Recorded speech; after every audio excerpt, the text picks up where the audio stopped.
See, bro, they know what they doing, man. I told you.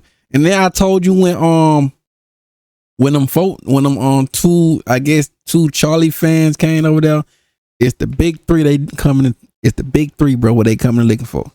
They looking on get a viral clip, posting on social media, and then they're gonna push the narrative. This is exactly what they doing. And we got the Hodgetwins are worse than we thought. Check this out, man. Cause I've been seeing a lot of stuff going on with the Hodgetwins and stuff. And like I never really like check their channels out like that. What back in the day, like how some people see it. I see clips and stuff, back then, but I wasn't really tuned in with they type of stuff. I was more like, with Dashi and other ones. I wasn't really like I saw some back then, but I wasn't really like heavy like fans of them or whatever. But let's check this out. I'm so happy that the Hodgetwins is getting their just due on YouTube, and everybody is starting to see how fake they are. When I dropped my video about the Hodgetwins on August 3rd, 2025, I didn't know it would get so many views, and I didn't know that so many people dislike these guys so much. I just noticed a few discrepancies. Let me stop. With some of their arguments, and that was it. I didn't think anything of it, and I didn't think to ever revisit the subject.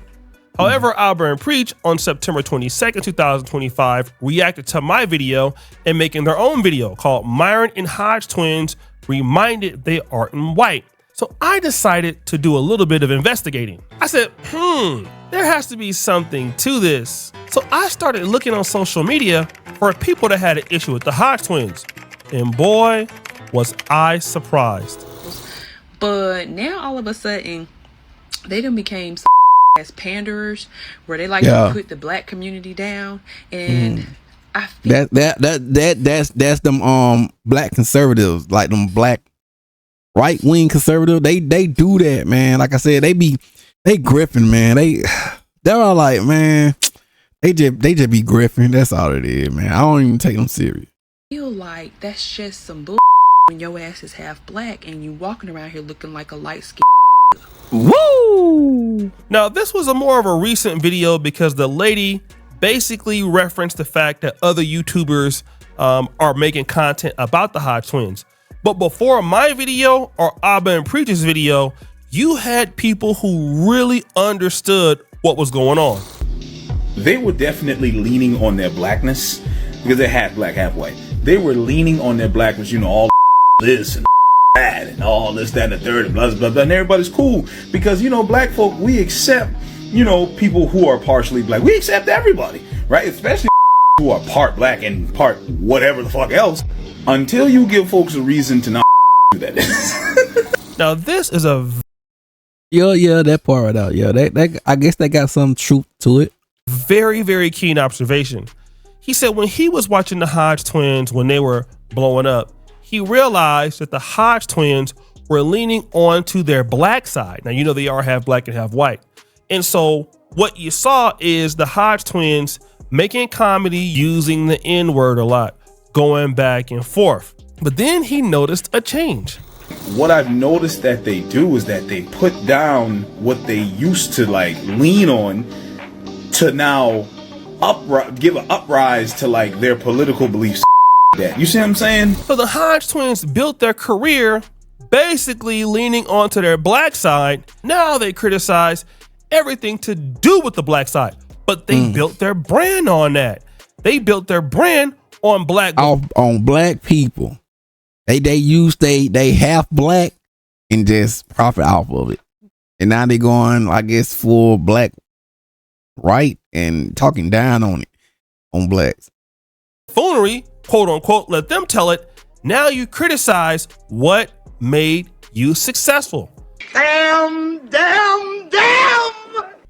But this sister said it the best. You have two black men, avid pro-Trump supporters, who stereotype the black audience, go all the way down their page.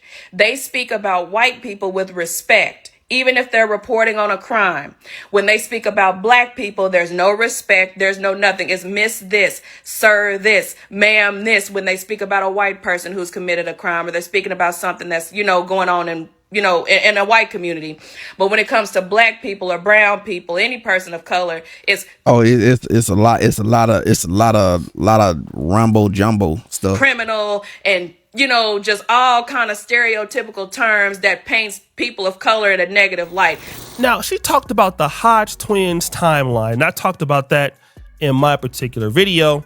And obviously they're active on X, so it's really easy to see it there. Yeah, and I'm saying, bro, I be seeing theirs, and it's another one that I be seeing called it be posting it be like just in my face, bro. And it's some other guys, but I ain't that's another topic though, mine. But let's see if her point is true. This is not so long ago. Now, see, I saw this right here, bro. See, bro, they know what they doing, man. I told you. And then I told you when two Charlie fans came over there, it's the big three it's the big three, bro, what they coming looking for. They looking on get a viral clip, posting on social media, and then they're gonna push the narrative. This is exactly what they doing. Imagine if a mob of white conservatives chased two black dudes off campus. Then on their YouTube, Chicago residents pissed after streetwalkers take over Chicago neighborhoods. And of course, this is a black neighborhood, so you can imply that.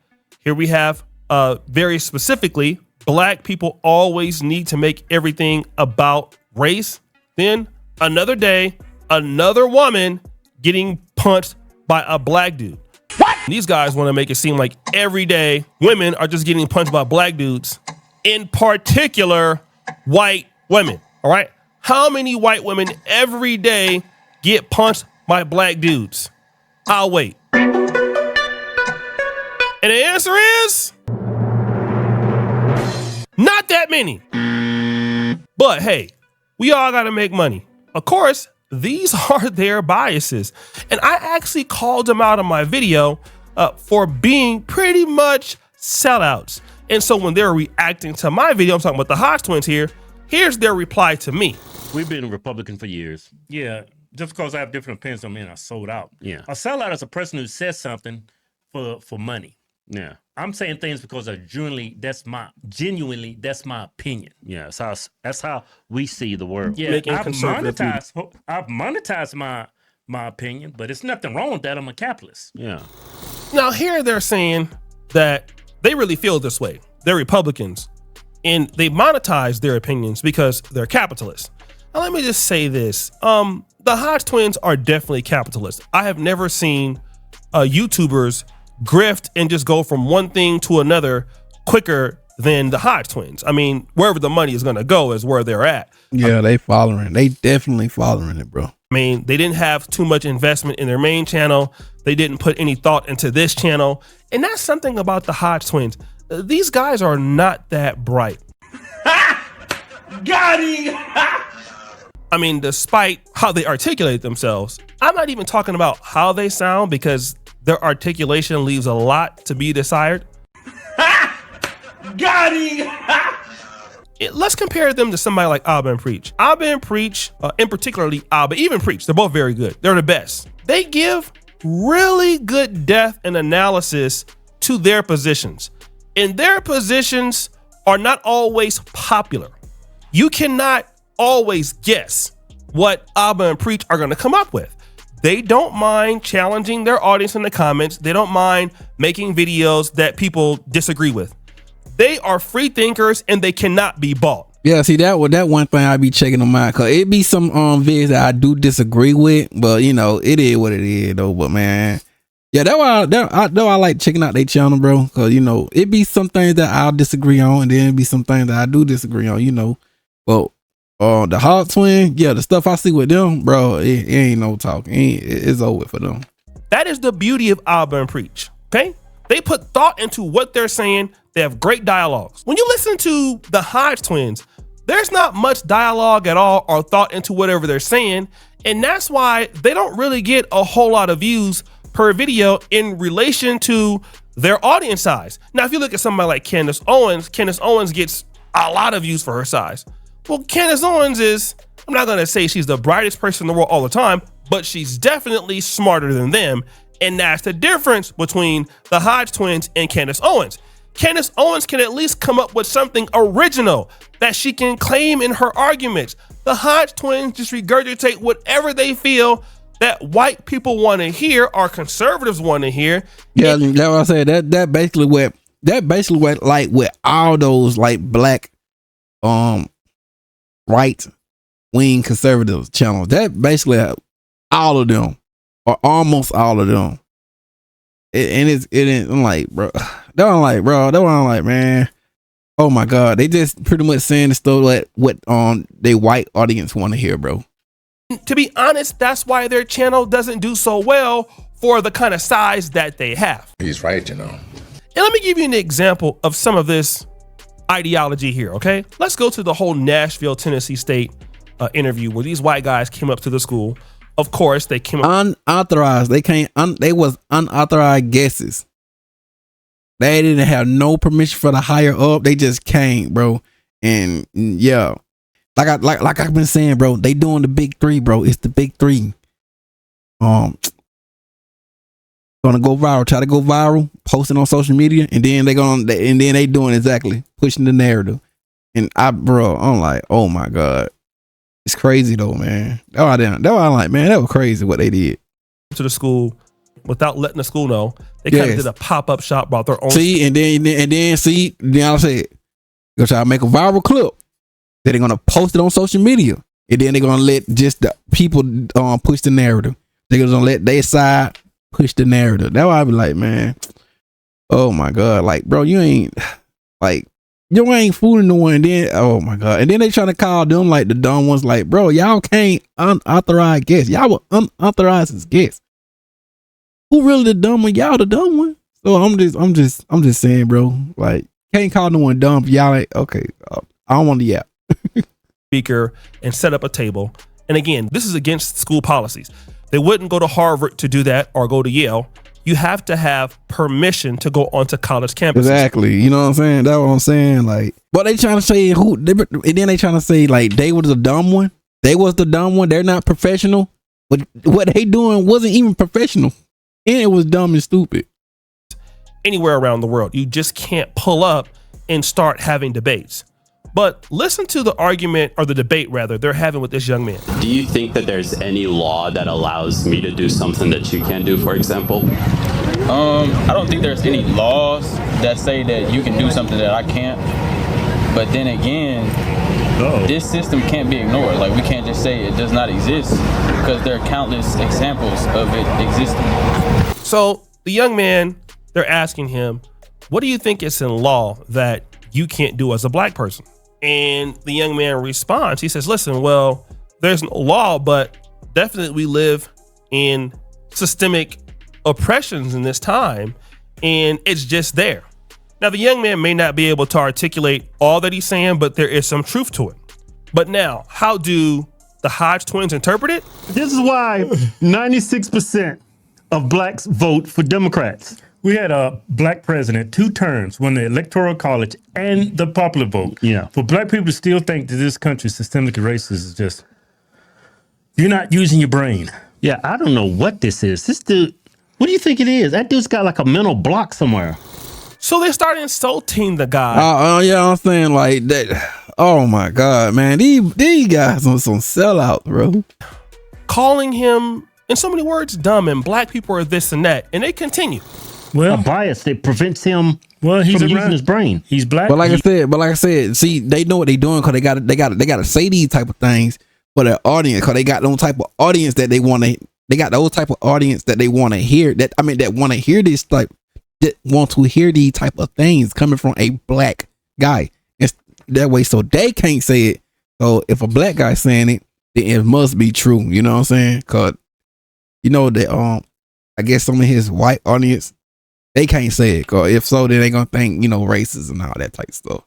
But if a black guy saying it, if these two coming out with, even though they mix, you know, they saying it, so it must be true. I'm like, man, get that crap out of my face. He grows up around black people. Everything he watches is black. He's living inside of a bubble. You see the disparaging commentary that they're giving towards the young man. Not even those Charlie Kirk or MAGA supporters, the white guys, had even got that low. All right. He mentions that Barack Obama became the president and there was no racism going on in America. Well, let's see here, buddy.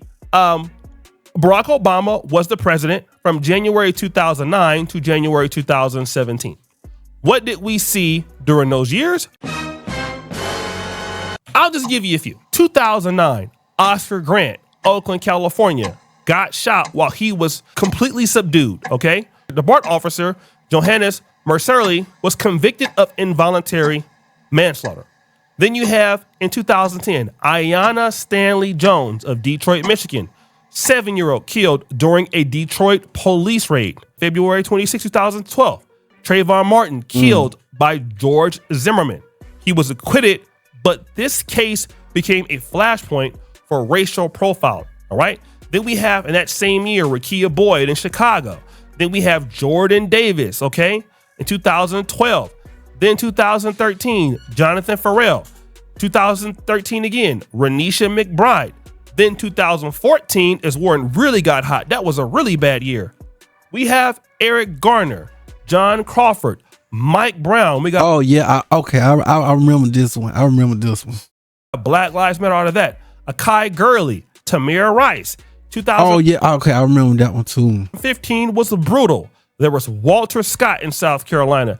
There was Freddie Gray, okay? Then Dylan Proof, the white supremacist, came into Charleston, South Carolina at Emmanuel AME during Bible study. That part right out, yeah. Killed all of those blacks for no reason. We have Sandra Bland. Then we have Laquan McDonald, who was shot 16 times in 2014. All right. But the video was released in 2015. Then we have 2016. We got Alton Sterling. Okay, I thought I remember this one too. We also the day after Alton Sterling was killed, there was Philando Castile. Okay, yeah, I remember this one too. In Minnesota. So what are these guys even talking about? Then these guys got into an argument about, like, you know, I think the conversation between the debater and the young man was, when was America great?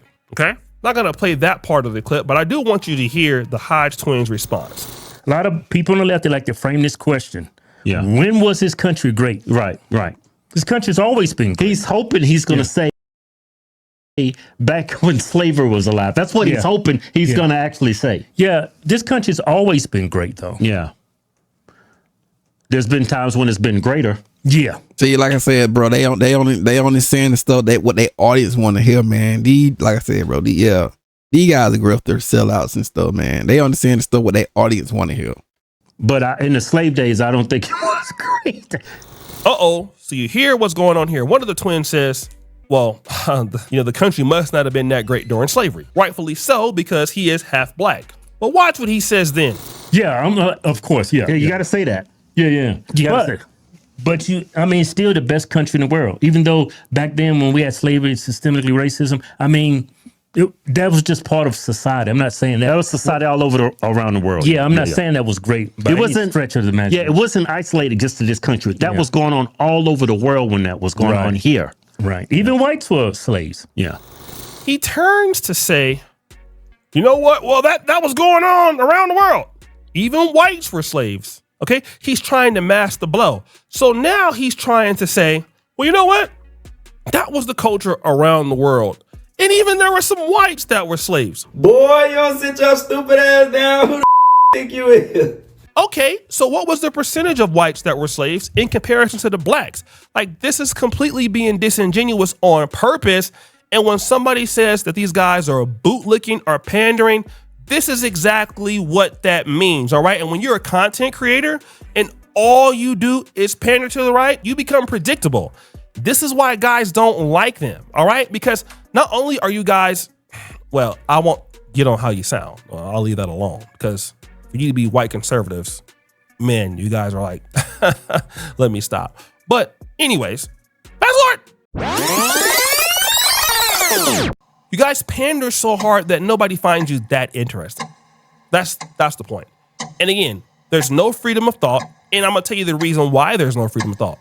The moment that you guys say something about white conservatives or white people in general, it's the end. See, the thing about somebody like Auburn Preach or somebody like me, we build our platforms being ourselves, and if people like it, they do. If they don't, it's okay. But we're going to express how we feel, and our audience either likes it or dislikes it, but they come back. Yeah, that's what I like about Ab and Preach. Preach. Ab and Preach. Vids, bro. So it's some things that I'll disagree on, and then it's some things we go back and just watch it, and then some things I agree on. So like that, like it's very balanced. It's balanced. So that one thing I like about their channel. They keep it very balanced. You have built your platforms based on pandering. And so because you guys don't want to really invest into what you're doing and to become better content creators, it's just easy to grift. And you guys are going wherever the money is. And that's why as content creators, nobody respects you. Not the whites, not anybody else. And the reason why these guys are worse off than we really thought is because they're really one comment away from making a bad joke, making a bad tweet, to getting canceled forever. Then it's back to being down bad. So guys, what do you think? It's your boy O'Shea Jackson back at it. Yeah, man. Them boys be griffing like crazy, but you already know, man. League of Nations is not a good stuff, man.